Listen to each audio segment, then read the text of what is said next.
Oke, halo Nak, semoga kamu dalam keadaan sehat ya. Kita jumpa lagi di kelas pendidikan agama Kristen ya.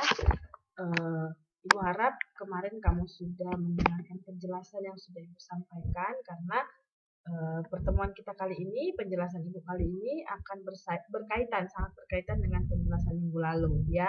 Minggu lalu kita sudah belajar tentang apa sih itu pertumbuhan.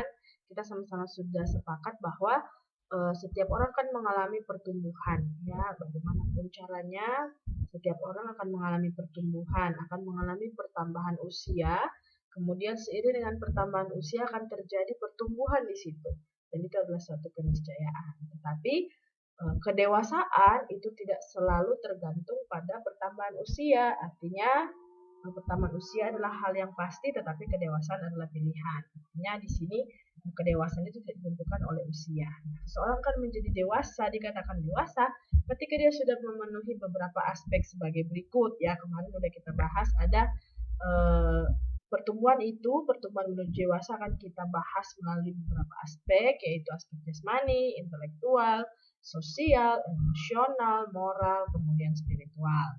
Nah, pada pertemuan kali ini kita akan coba melihat apa sih yang dimaksud dengan pertumbuhan jasmani dan intelektual, kemudian dalam kaitannya dengan konsep kedewasaan, gitu ya. Kita akan coba lihat satu-satu. Nah, landasan Alkitab yang akan mendasari pembelajaran kita minggu ini adalah dalam Lukas 2 ayat 51, kemudian Lukas 22 ayat 11. Di sini dikatakan bahwa Yesus juga mengalami pertumbuhan fisik, pertumbuhan jasmani sejak dia masih baru lahir sampai dia sudah umur 12 tahun ketika dia dibawa ke bait Allah, dia mengalami pertumbuhan fisik. Dan seiring dengan pertumbuhan fisik, dia juga mengalami pertumbuhan dalam hal intelektual. Ini ya, dengan kata bertambah hikmatnya, artinya dalam hal ini Tuhan Yesus tidak hanya mengalami pertumbuhan fisik, tapi dia juga mengalami pertumbuhan dalam pola pikirnya atau dalam cara berpikir. Seperti itu ya.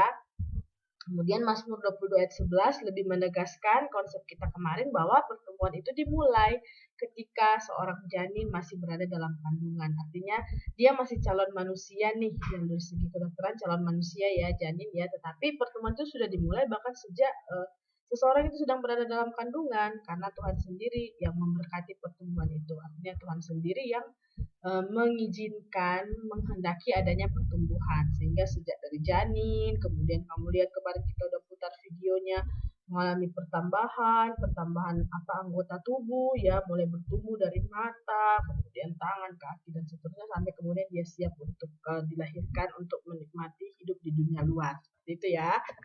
Nah, ini kemarin ya yang sudah kita bahas, pertumbuhan janin dalam kandungan ibu. Jadi janin mengalami pertumbuhan fisik mulai dari bentuk embrio, kemudian dia mulai berkembang kalau kamu lihat video kemarin dari satu titik, dia kemudian berkembang, udah ada kepalanya, kemudian ada mata, ada tangan, ada kaki, kemudian otak juga bertumbuh dengan baik, kemudian bagian-bagian tubuh seperti tangan, jari-jarinya mulai bertumbuh, kemudian jari-jari kaki, organ dalam dan seterusnya, gitu ya.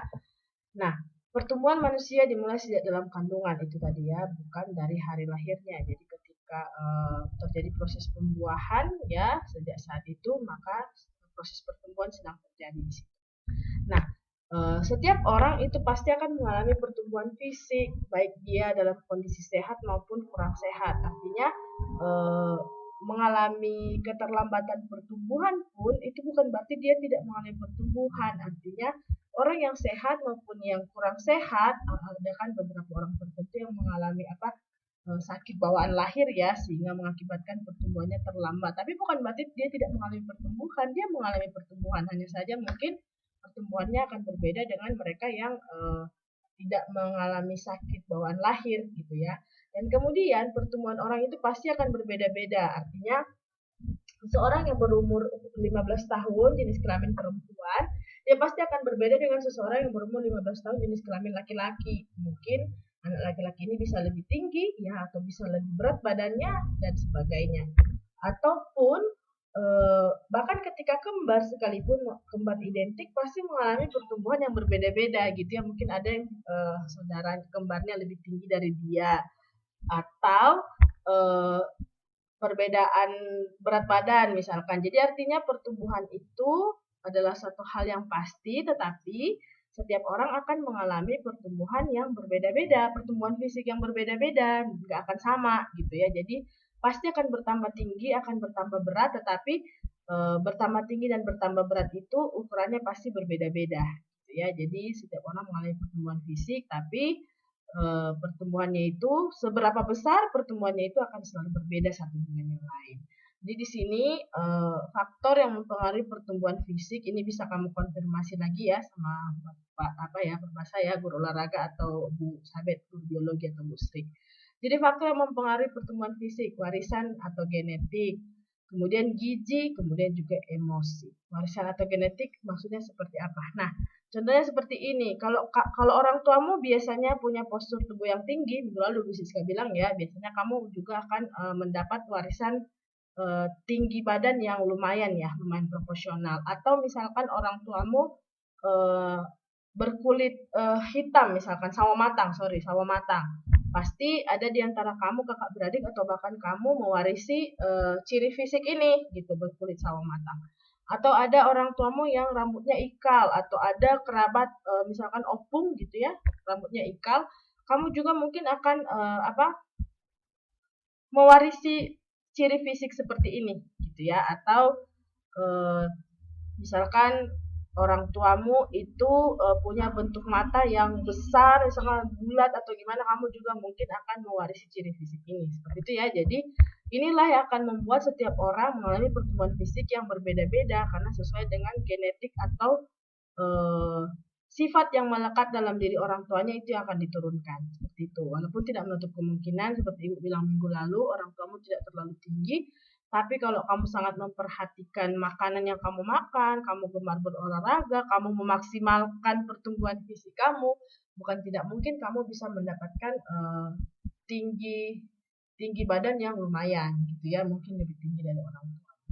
Kemudian yang kedua, gizi. Ini apa yang kita makan gitu. Pastinya yang disarankan adalah apalagi sejak kecil gitu ya. Kalau kamu ingat itu biasanya orang tuamu punya buku KIA namanya, Kesehatan Ibu dan Anak, buku pink. Bisa kamu tanya ke orang tuamu, jangan-jangan masih disimpan gitu. Di situ jelas dikasih tahu bahwa apa yang harus dimakan anak sejak usia 1 tahun, apalagi udah mengenal MPASI ya, makanan penunjang ASI, apa yang harus dikasih, kemudian takarannya seperti apa, kemudian indikator pertumbuhan anak itu seperti apa, dari lingkar kepala, tinggi badan, dan sebagainya. Jadi biasanya orang yang makan dengan gizi yang baik dan seimbang, gizi yang baik dan seimbang bukan berarti harus makan daging terus-menerus ya, tapi ada proporsi ya.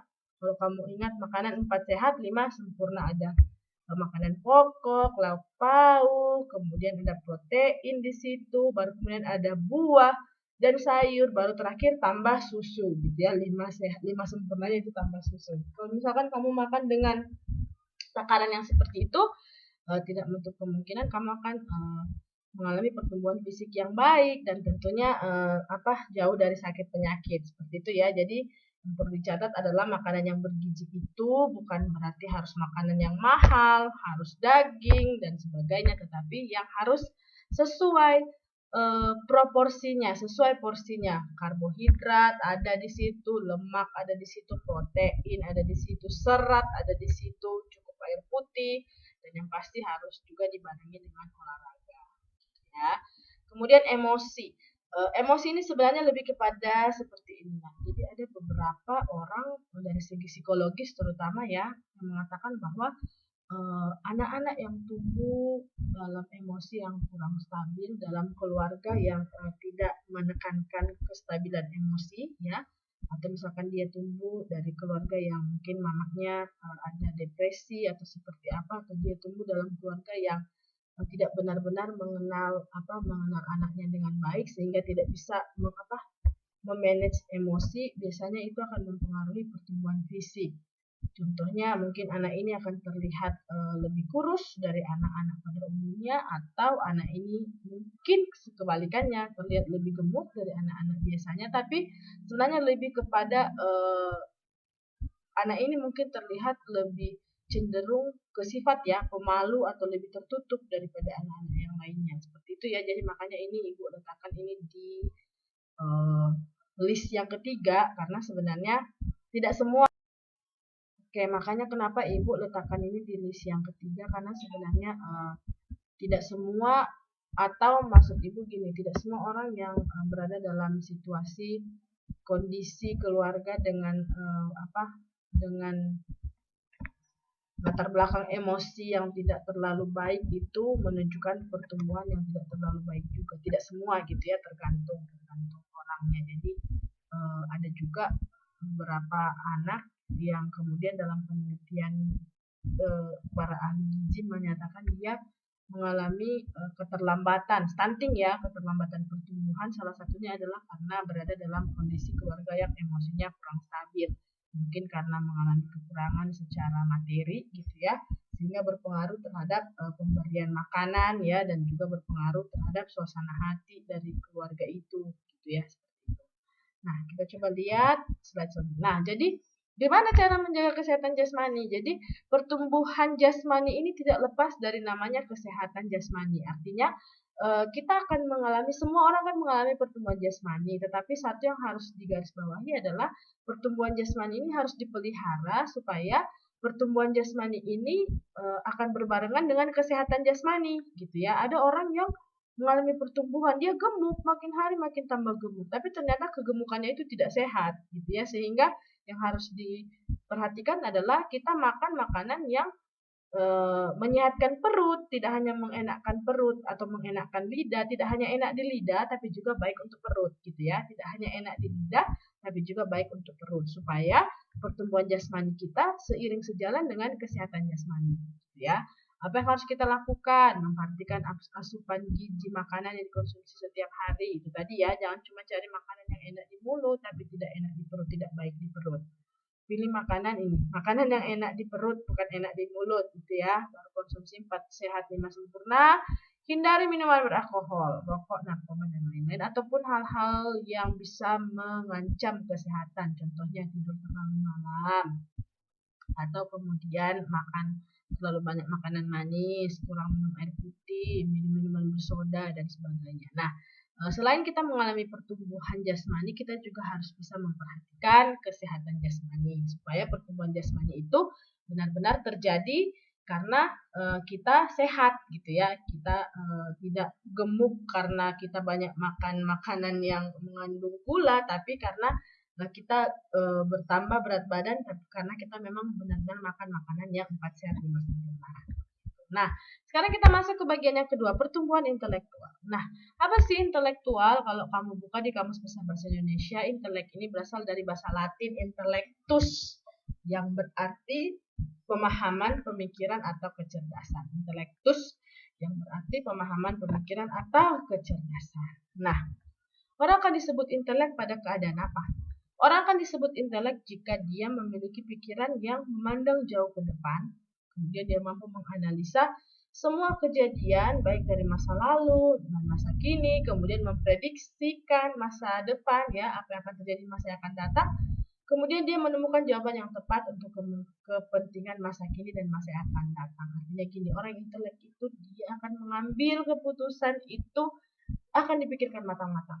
Baik apa yang terjadi di masa lalu, dipertimbangkan pengalamannya di masa lalu, kemudian apa yang sedang dia alami sekarang, kemudian apa yang akan dia alami di masa yang akan datang. Artinya konsekuensi dari keputusan itu udah bisa digambarkan dia, gitu ya, dalam pikirannya udah bisa digambarkan dia.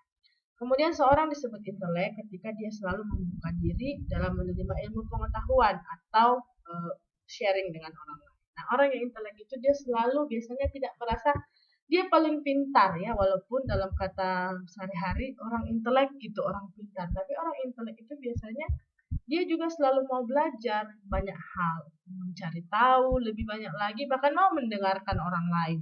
Sekalipun mungkin orang lain itu tingkat pendidikannya lebih rendah dari dia, atau misalkan orang lain itu bukan siapa-siapa, tapi kalau orang intelek itu biasanya dia selalu ingin mendengarkan apa yang disampaikan oleh orang lain, karena selalu akan ada pengalaman dan perspektif yang berbeda melalui sharing dengan orang lain atau melalui membaca informasi yang baru diketahui atau mungkin yang sudah diketahui tetapi belum luas gitu ya. Kemudian orang intelek itu biasanya dia sangat mudah menyesuaikan diri dengan keadaan sekitar. Karena apa? Karena dia selalu merasa bahwa dia tidak pintar. Biasanya orang pintar tidak merasa dia pintar ya nak, karena dia selalu pengen cari tahu sesuatu yang baru. Sehingga dikatakan kita harus benar-benar pintar merasa, bukan merasa pintar. Artinya ilmu itu sangat luas ya, dan di dunia ini tidak ada orang yang sempurna, tidak ada mereka yang benar-benar tahu segalanya, karena kesempurnaan itu milik Tuhan gitu ya. Sehingga kita harus terus-menerus belajar, menambah ilmu, menambah pengetahuan, tidak hanya lewat pendidikan formal, tapi juga melalui komunikasi dan interaksi dengan orang lain yang ada di sekitar kita, siapapun itu. Karena pengalaman akan interaksi atau komunikasi dengan orang lain yang ada di sekitar kita sesungguhnya akan membawa satu hal yang baru bagi kita, dan tentunya itu akan sangat bermanfaat gitu ya. Itu akan memudahkan kita untuk bisa menyesuaikan dengan keadaan sekitarnya apapun jenisnya gitu ya. Nah, tanda-tanda intelektual yang berkembang. Pertama, memiliki rasa ingin tahu terhadap sesuatu hal, bahkan ingin memecahkan sesuatu yang rumit gitu ya. Biasanya kalau kamu melihat ini kenapa bisa seperti ini, kamu pengen tahu gitu. Ada kepo di situ, tapi kepo positif ya. Kalau kemarin di kelas IPS kita bahas tentang pemahaman riset sosial, ada rasa kepo di situ, pengen tahu, tetapi pengen tahu yang positif. Bahkan kalau terjadi sesuatu, dia bisa jadi problem solver gitu ya, bisa menyelesaikan masalah. Dia solutif gitu ya, dia selalu memikirkan kalau ada masalah, dia nggak memikirkan mengapa masalah ini bisa terjadi. Kenapa ini bisa terjadi? Berlarut-larut di situ kemudian mencari siapa yang membuat ini terjadi. Tapi biasanya orang intelek itu dia akan selalu berusaha untuk mencari solusi dari setiap persoalan. Dia solutif gitu ya. Kemudian memiliki daya ingat yang tinggi terhadap pelajaran dan pengalaman hidup yang dilaluinya. Nah, orang intelek itu biasanya dia selalu mengingat peristiwa-peristiwa penting yang pernah terjadi dalam kehidupannya, apalagi peristiwa itu membawa suatu pengalaman yang baru bagi dia. Sehingga dari pengalaman-pengalaman itu, dari ingatan akan peristiwa-peristiwa itu, someday dia mengalami suatu hal yang mungkin sama dengan yang pernah dia alami atau yang orang lain alami, dia akan langsung bisa memikirkan solusi. Dia tidak meratapi kejadian itu, tapi dia berusaha mencari solusi atas permasalahan itu. Seperti itu ya. Kemudian yang ketiga, memori otak yang mampu menyimpan informasi dan pesan yang kompleks. Seperti ini nah. Sebenarnya memori otak kita itu sangat baik, sangat besar kapasitasnya ketika kita mampu menyeimbangkan atau memaksimalkan. Contohnya seperti ini.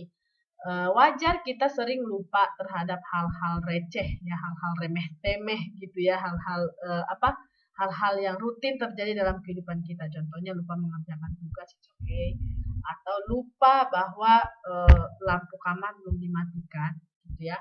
Tapi salah satu cara supaya kita tidak lupa, sebenarnya kita harus, salah satu cara supaya memori otak kita tetap maksimal itu kita harus rajin membaca. Ini sebenarnya sudah terbukti secara penelitian ya. Kalau kita rajin membaca, maka secara tidak langsung otak kita dipaksa untuk bekerja. Sama seperti mesin, kalau nggak kita pakai, lama-lama dia pasti akan karatan, dia akan macet ya kan.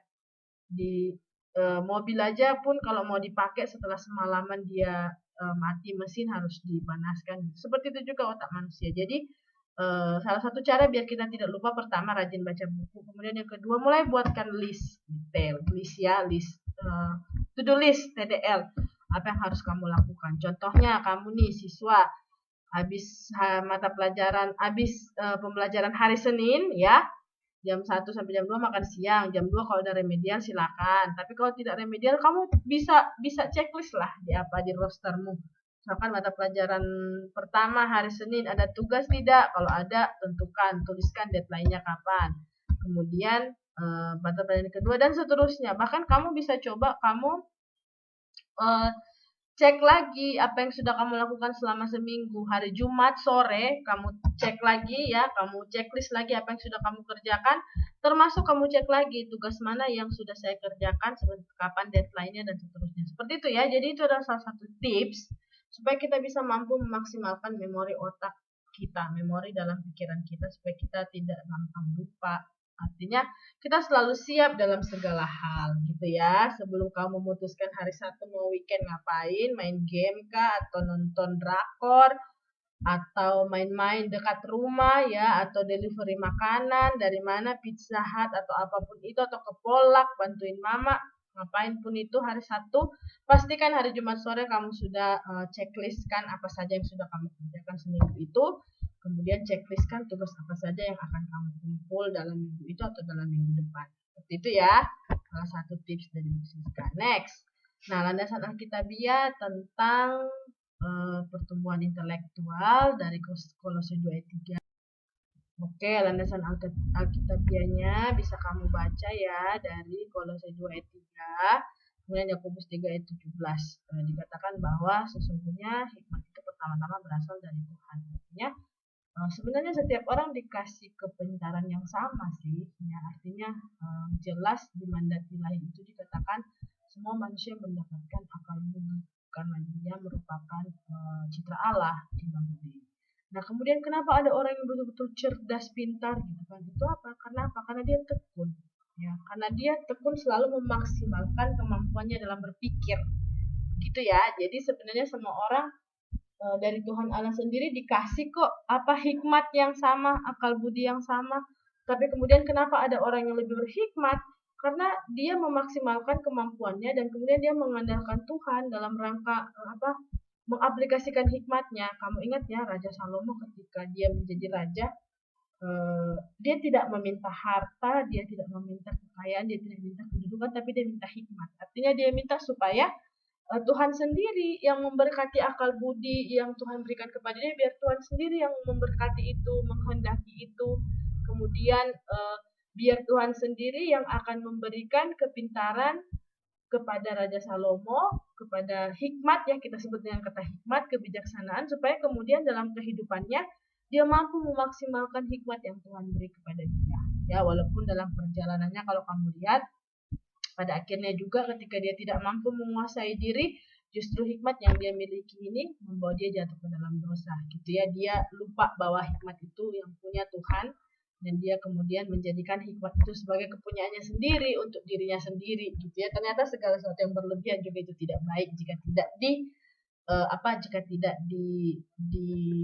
diaplikasikan atau jika tidak diterima dengan baik. Jika tidak diaplikasikan dengan baik, ternyata yang berlebihan itu juga tidak baik gitu ya. Nah, seperti itu. Next, kita lihat. Nah, pola pikir yang harus dimiliki oleh orang dewasa. Ada beberapa pola pikir yang harus dimiliki oleh orang dewasa. Kita akan coba lihat satu-satu. Yang pertama, positive thinking. Artinya positive thinking ini seperti apa? Positive thinking ini sebenarnya dia adalah kecenderungan berpikir untuk mencari segala sesuatu dari segi positifnya, untuk memikirkan segala sesuatu dari segi positifnya. Bahkan pun ketika dia dihadapkan dengan satu hal yang negatif, dia akan berusaha mencari makna di balik yang negatif ini dan percaya bahwa selalu ada sisi positif dari hal negatif sekalipun yang terjadi. Contohnya, kamu mungkin pernah dimarahi oleh gurumu karena kamu tidak mengerjakan tugas atau kamu terlambat mengumpulkan tugas. Nah, kalau orang berpikir positif, dia akan memaknai bahwa ini adalah salah satu reminder supaya dia lebih rajin lagi. Artinya dia sadar bahwa dia salah, dia terlambat mengumpulkan tugas, sehingga peristiwa ini akan membuat dia semakin berhati-hati ke depannya. Jangan sampai terlambat mengerjakan tugas, jangan sampai terlambat mengumpulkan tugas, atau kalau udah terlewat deadline, dia jangan malu untuk menghubungi gurunya, ngasih tahu maaf Bu terlambat dan sebagainya. Karena kan sebenarnya sekali lagi yang Ibu bilang dari awal ya, yang paling penting dalam pembelajaran online ini adalah komunikasi. Ya, kalau kamu nggak ngasih tahu, gimana kamu bisa tahu Bapak Ibu gurumu, ya kan?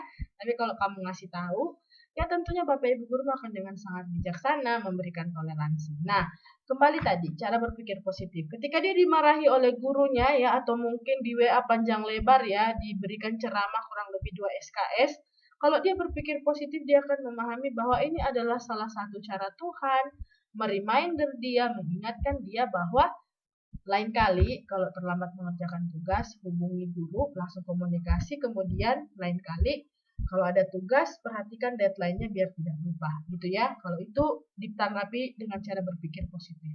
Tapi kalau ditanggapi sebaliknya dengan cara berpikir negatif, mungkin dia akan tidak suka dengan gurunya, tidak suka dengan mata pelajarannya, dan merasa bahwa belajar online itu sungguh sangat menyiksa, atau bahkan mungkin merasa bahwa lagian ngapain pula ini marah berlebihan, bapak ini marah berlebihan. Kalau 15 mata pelajaran, banyak kali tugas, semua dikasih tugas, semua dikumpul akhir bulan dan sebagainya. Nah itu sebaliknya ya, itu cara berpikir negatif. Artinya dia memandang segala sesuatu dari yang tidak baik, bersungut-sungut aja kerjanya gitu ya. Tapi kalau dia selalu berpikir positif, dia selalu berusaha untuk mencari makna positif dari setiap peristiwa terjadi. Dan ini sebenarnya adalah proses ya nak, jadi dia akan terjadi dengan sendirinya. Artinya apalagi kamu dalam masa transisi menuju dewasa, kamu mungkin akan pada tahap ketika kamu mendapatkan kesulitan, kamu akan berpikir negatif, langsung menyerah, kemudian mulai mencari orang lain sebagai pihak yang bertanggung jawab terhadap peristiwa ini. Tapi sebaiknya sejak sekarang mulailah memiliki cara berpikir positif. Artinya kalau kamu pernah membaca kisah Ayub ya, ini kisah yang sangat terkenal, bagaimana Ayub berusaha memandang secara positif setiap peristiwa yang terjadi dalam hidupnya. Bahkan ketika Tuhan mengambil semuanya yang dia miliki, dia berusaha selalu berpikir positif dengan mengatakan bahwa oh toh ini semua punya Tuhan kok. Kalaupun Tuhan mengambil semua ini, berarti Tuhan punya cara untuk mengembalikan. Artinya dia juga yang ngasih, dia juga yang ambil, ya terpujilah nama Tuhan. Karena ini semua adalah bagian dari rencana Tuhan, seperti itu ya. Nah, bahkan kalaupun kamu misalkan pengen berusaha berpikir positif tapi masih bingung caranya seperti apa, masih goyah, masih seperti apa, kamu ingat di dalam Alkitab juga ada cerita tentang Ayub ketika dia berusaha memandang positif segala penderitaan yang dia alami. Bahkan istrinya sendiri pun menjauhi dia ya, teman-temannya juga menjauhi dia. Nah, sebagaimana yang tertulis dalam Filipi 4 ayat 8 sampai 9 ya. Salah satu tips untuk selalu berpikir positif, kata Rasul Paulus, adalah kita selalu memikirkan hal yang baik dan yang benar. Hal yang baik, yang benar, yang mulia, yang manis, yang enak didengar, pikirkanlah itu. Supaya sekalipun ada hal negatif yang kita alami, kita akan selalu melihat makna positif dari itu sebagai bagian dari pengalaman hidup.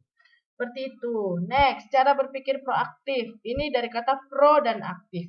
Kalau kamu pernah mendengar istilah jemput bola, ya seperti wasit ya, ketika bermain bola, ini wasit yang proaktif adalah dia yang akan selalu melihat kapan bola datang, dan bahkan ketika bola itu ditendang mendekati gawang, jangan sampai gol, dia akan menangkap itu sedemikian cara ya, sedemikian rupa caranya. Entah melompat ke kanan, melompat ke kiri, melompat ke atas gitu ya, atau harus jumping ke bawah gitu, dia akan menangkap terlebih dahulu, jangan sampai ini bola masuk ke dalam gawang sehingga mereka bisa kalah gitu ya. Nah, cara berpikir proaktif artinya kita seperti halnya menjemput bola, kita punya inisiatif ya, kita tumbuh menjadi orang yang punya inisiatif terhadap segala sesuatu yang akan terjadi. Kita selalu punya inisiatif, bahkan pun ketika kita mengalami kegagalan, kita akan selalu berpikir mencari jalan keluar yang lain dari persoalan kita gitu ya. Karena katanya ada kata mutiara ya, kata-kata bijak, katanya kalau satu pintu tertutup akan ada banyak pintu lain yang akan terbuka jika kita benar-benar memperhatikan. Atau bahkan dikatakan oh banyak jalan menuju ke Roma, nggak cuma satu jalan aja gitu ya. Nah, berpikir proaktif adalah kita selalu berinisiatif memikirkan hal-hal yang positif terlebih dahulu ketika kita ingin mencapai satu tujuan. Artinya kita selalu berusaha memaksimalkan kemampuan kita. Kita penuh inisiatif dalam memikirkan hal-hal yang baik, hal-hal yang solutif, hal-hal yang penuh inovasi untuk menyelesaikan setiap persoalan ataupun untuk menyikapi segala sesuatu yang terjadi di sekitar kita. Jadi proaktif ini lebih kepada berinisiatif untuk mengambil langkah terlebih dahulu, tidak pasif.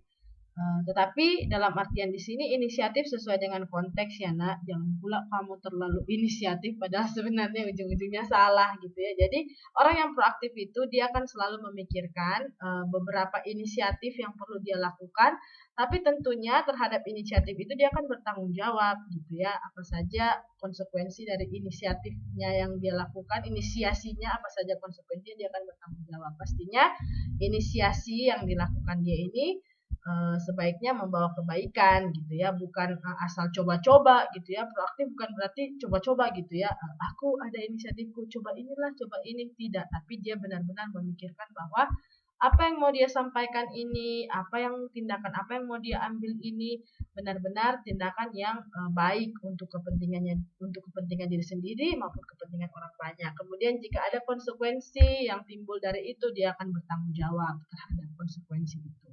Seperti itu ya nak. Next, cara berpikir kritis. Cara berpikir kritis itu artinya dia akan mengevaluasi segala sesuatu yang terjadi.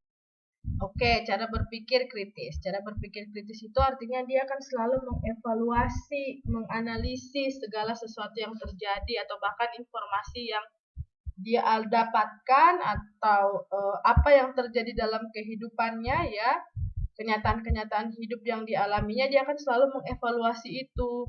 Sehingga ketika dia mengevaluasi, dia akan mendapatkan pengalaman dan juga pola pikir yang logis ya. Karena biasanya orang yang kritis ini dia biasanya bukan orang yang sembarangan mengambil keputusan gitu ya, bahkan bukan orang sembarangan yang bisa menerima apa yang terjadi di sekitarnya. Artinya gini, orang dewasa adalah orang yang berpikir kritis, artinya ketika dia menghadapi beberapa kenyataan yang terjadi di sekitarnya dan mungkin tidak sesuai dengan nilai yang dia pegang yang selama ini membentuk dirinya, dia akan mengkritisi itu, apakah dia harus mengikuti keadaan yang terjadi di sekitarnya atau tetap bisa bertahan dengan keadaannya sebelumnya ya, berdasarkan nilai yang dianutnya, dan meskipun dia harus berbeda dengan orang lain, dia tidak akan terpengaruh. Dia berpikir kritis ini lebih kepada bagaimana kamu mengendalikan diri untuk tidak terpengaruh dengan hal-hal lain di luar kamu yang mungkin bisa merugikan kamu gitu ya. Berpikir kritis ini dia tidak sama dengan orang yang suka berdebat atau mengkritisi segala sesuatu, tidak ya, tetapi berpikir kritis ini lebih kepada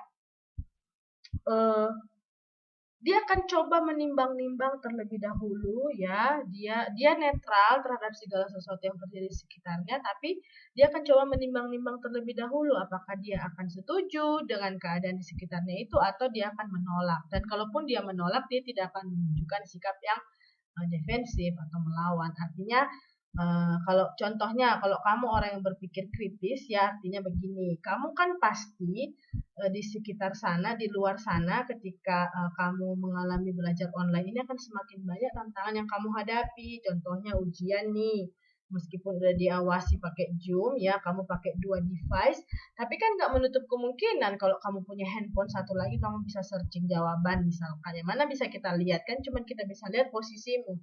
Tapi kalau kamu bersikap kritis, kamu akan berusaha untuk menimbang-nimbang. Kalau ini mencari jawaban di internet, mungkin kemungkinan tidak akan ketahuan. Banyak orang juga melakukan ini kok, ada juga seperti itu ya, banyak orang melakukan ini kok, bisa aja mereka. Tapi kalau kamu berpikir kritis, kamu akan menimbang, perlukah aku menjadi seperti ini? Padahal aku harus hidup jujur, mulai dari hal-hal yang kecil gitu ya. Karena kalau kamu terbiasa tidak jujur dari masih sekolah, bahkan kuliah pun kamu mungkin akan bersikap tidak jujur gitu ya. Jadi berpikir kritis ini adalah kamu tidak serta-merta menerima dengan bulat-bulat apa yang kamu alami atau nilai-nilai atau apa kebiasaan yang terjadi di sekitar kamu, tapi kamu berusaha untuk mengevaluasi lagi. Kamu mengevaluasi lagi untuk menimbang, ini perlu nggak sama aku? Kalaupun pada akhirnya aku melakukan ini, konsekuensinya apa? Sanggup nggak aku menerima konsekuensinya? Gitu ya. Jadi orang yang bersikap kritis itu dia akan selalu mencari tahu banyak hal, dia akan bersifat netral. Kemudian dia tidak akan pernah tergesa-gesa mengambil keputusan karena dia akan selalu mempertimbangkan sematang-matangnya keputusan yang akan diambil. Seperti itu ya, termasuk juga dengan konsekuensi di masa yang akan datang. Nah, terakhir cara berpikir komprehensif. Cara berpikir komprehensif atau cara berpikir menyeluruh ini sebenarnya gabungan dari semua cara berpikir tadi ya, 3 yang di atas ini. Nah, cara berpikir menyeluruh ini berarti dia bukan orang yang berpikiran sempit. Artinya ketika dihadapkan pada situasi dan keadaan, dia akan berpikir positif dulu di situ ya. Dia akan berpikir proaktif, kemudian dia akan berpikir kritis. Dan dia akan coba memandang sesuatu itu dari segala sudut pandang.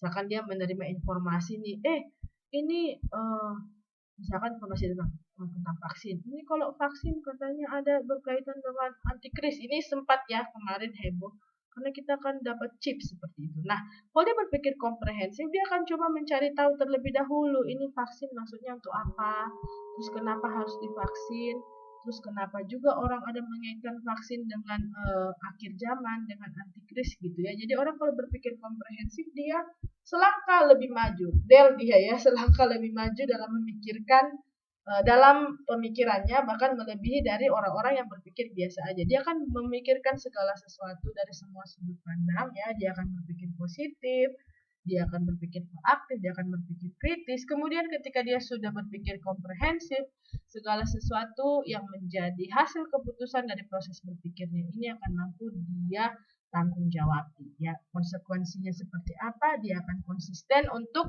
bertanggung jawab terhadap itu. Dan orang yang berpikir komprehensif biasanya selalu konsisten dengan apa saja yang terjadi dalam kehidupannya. Keputusan-keputusan penting yang terjadi dalam kehidupannya dia akan selalu konsisten dan dia akan selalu menilai segala sesuatu secara objektif. Dia tidak akan gegabah dalam mengambil keputusan. Misalkan nih ada nih temanmu datang mengatakan sama kamu, ini angkatan 10 nih kan, mau pemilihan pengurus angkatan misalkan, dibilang janganlah kau pilih siapa, si Nathanael misalkan. Kenapa? Teman SMP ku itu mengerjakan tugas saja dia malas, apalagi menjadi ketua angkatan selama 3 tahun misalkan. Nah, kalau kamu berpikir komprehensif, kalau misalkan si Gorga berpikir komprehensif, pasti dia akan memikirkan terus, betul nggak yang disampaikan si kawan ini, betul nggak disampaikan si siapalah, bentar ini pikir-pikir siapa tanya nama kalian, siapa, apa, betul nggak disampaikan si Marusaha ini, betul nggak yang disampaikan, datang pula si Marwahal dibilang kayak gitu, jangan kenapa-napa, teman sekelasku itu malas-malas kadang dia nggak aktifkan kamera misalkan ya. Datanglah si teman kita yang satu ini si Gorga, betul yang disampaikan si Marusaha sama si Marwahan. Kalau dia berpikir komprehensif, dia tidak akan serta-merta percaya dengan informasi ini pemirsa ya. Dia tidak akan percaya terlebih dahulu, tapi dia coba mengkonfirmasi, betul nggak si Nathanael orangnya seperti ini. Dari mana cara mengkonfirmasi? Dari teman sekelas mungkin, ya kan, dari guru mata pelajaran juga bisa, atau siapa aja gitu ya. Jadi berpikir komprehensif itu tidak dengan serta-merta menerima apa yang ada itu secara bulat-bulat, tapi harus benar-benar dipikirkan dari segala sudut pandang seperti itu ya. Jadi sekarang udah bisa ya evaluasi, checklistkan dulu masing-masing di diri sendiri. Kamu sudah bisa mana nih dari antara 4 cara berpikir ini? Udah bisa berpikir positif kah, proaktif, kritis, komprehensif, atau kira-kira mana yang paling susah dari antara 4 ini? Kalaupun ada salah satu di antara 4 ini yang paling susah, kenapa ya? Alasannya apa ya? Udah bisa ya kamu sambil menimbang-nimbang sambil ini berjalan proses menuju dewasa. Jadi sebenarnya ketika Ibu mengajar kelas 10 kemarin, ini Ibu tekankan kepada kakak-kakakmu, abang kakakmu angkatan 8, nanti someday kelas 12 Ibu akan coba lihat kamu konsisten nggak dengan pola pikir kamu. Jadi sebenarnya materi yang pertama ini kita akan coba lihat nanti aplikasinya atau hasilnya ketika kamu udah kelas 12. Betul nggak nanti selama 2 tahun ke depan kamu bertanggung jawab dengan pilihanmu di SMA Model. Jangan sampai ada kena kasus menyontek, jangan sampai ada kena kasus nilai di bawah 7 mata pelajaran, di bawah KKM, atau jangan sampai kena ada kasus kamu defensif menjawab gurumu, bahkan kamu misalkan kamu gurumu WA sampai 1121 kali kamu tidak menjawab misalkan. Nah, ini kan kita coba lihat nanti dalam perkembangannya kamu konsisten nggak dalam proses menuju kedewasaan gitu ya. Bapak Ibu guru akan membantu kamu, tapi sekali lagi itu kembali ke diri kamu sendiri ya.